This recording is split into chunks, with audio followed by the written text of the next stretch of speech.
Hello everyone.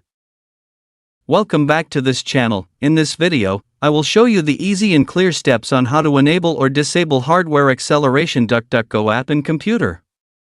So how to enable or disable hardware acceleration Duckduckgo app in computer?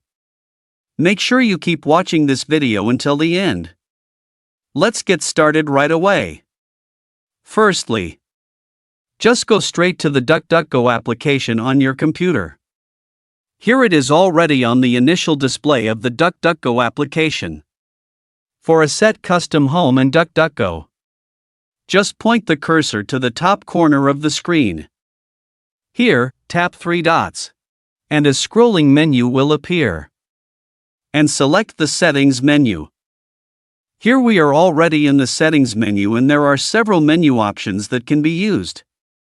Tap the menu, tap Menu, Advance. Now here I am in the Advanced menu. In the Hardware Acceleration section. In the Use Hardware Acceleration when available section, tap Check on to enable and uncheck to disable.